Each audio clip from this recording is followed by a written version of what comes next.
આગામી 17મીએ વડાપ્રધાન નરેન્દ્ર મોદીનો જન્મદિવસ હોય જેને લઈ સુરતમાં પશ્ચિમ વિધાનસભા વિસ્તારમાં ધારાસભ્ય પૂર્ણેશ મોદી દ્વારા તૈયારીઓ શરૂ કરી દેવાઈ છે। વડાપ્રધાન નરેન્દ્ર મોદીના આગામી 17મીએ આવી રહેલ જન્મદિવસ પહેલા જ સુરતમાં તૈયારી શરૂ કરાઈ છે। સુરત પશ્ચિમ વિધાનસભા વિસ્તારમાં વડાપ્રધાન નરેન્દ્ર મોદીના જન્મદિવસ નિમિત્તે 2500થી વધુ વેપારી ડિસ્કાઉન્ટ સ્કીમ જાહેર કરશે। 2% લઈને 100% જેટલું ડિસ્કાઉન્ટ અલગ અલગ પ્રોડક્ટ પર વેપારી લોકોને આપશે। આ યોજનાના પ્રસાર પ્રચાર માટે આજે 350 કુલ વાહનોમાં બેનરો લગાવાયા છે। પશ્ચિમ વિધાનસભા વિસ્તારમાં આવેલ મંદિરોમાં વડાપ્રધાન નરેન્દ્ર મોદીના જન્મદિવસની પૂર્વ સંધ્યાએ મહાઆરતી યોજાશે।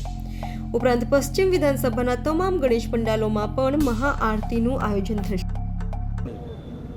આજે આપણે જહાંગીરપુરા મુકામે નક્ષત્ર નેબુલા એપાર્ટમેન્ટની બાજુમાં રોડ ઉપર એકત્ર થયા છે, જેનો મુખ્ય હેતુ 17 સપ્ટેમ્બરે આદરણીય પ્રધાનમંત્રી શ્રી નરેન્દ્રભાઈ મોદી સાહેબના જન્મદિવસની ઉજવણીનો પ્રચાર અને પ્રસાર અર્થે સ્કૂલની 350થી વધુ વાન અહીંયાથી આપણે એને ઝંડી આપીને પસાર કરાવી છે। 4 દિવસ સુધીના પ્રચાર સમગ્ર પશ્ચિમ ઝોન વિસ્તારમાં થશે। આના માધ્યમથી ખાસ કરીને 17 સપ્ટેમ્બર અને આગલા 3 દિવસ એટલે કે આજથી 14 તારીખ, 15 તારીખ અને 16 તારીખ લગભગ રજાનો માહોલ છે। તો જેને કારણે વેપારીઓને અપીલ કરાઈ છે કે આ 4 દિવસમાંથી કોઈ પણ એક દિવસ, કારણ કે ગણેશ વિસર્જન પણ છે 17 સપ્ટેમ્બરે, તો કોઈ પણ એક દિવસ, 2 દિવસ, 3 દિવસ કે 4 દિવસ ડિસ્કાઉન્ટનો લાભ આપે। 2500થી વધુ વેપારીઓ, જેમાં રેસ્ટોરન્ટ, હોટલ, ડેરી, બેકરી, દવાખાના, હોસ્પિટલ, અનેક કપડાની દુકાન, અનેક દુકાનો મારફત, જેમાં ખાસ કરીને રામનગરની અંદર 250થી વધુ દુકાનો, 180થી વધુ દુકાનો પ્રાઇમ માર્કેટની અને બીજી બધી જે મોટા માર્કેટો છે એ મળીને ખૂબ મોટા પ્રમાણમાં 2500 જેટલા વેપારીઓ ડિસ્કાઉન્ટ જાહેર કર્યું છે। એ ડિસ્કાઉન્ટ 2-5%થી લઈને 100% સુધીનું ડિસ્કાઉન્ટ છે। શાકભાજીના વેપારીઓ પણ છે, હેર કટિંગ સલૂન પણ છે, રિક્ષા પણ 110 છે।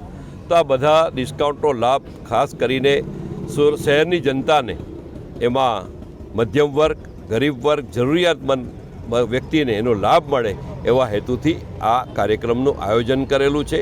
સેવા દિવસની ઉજવણી કરી રહ્યા છીએ।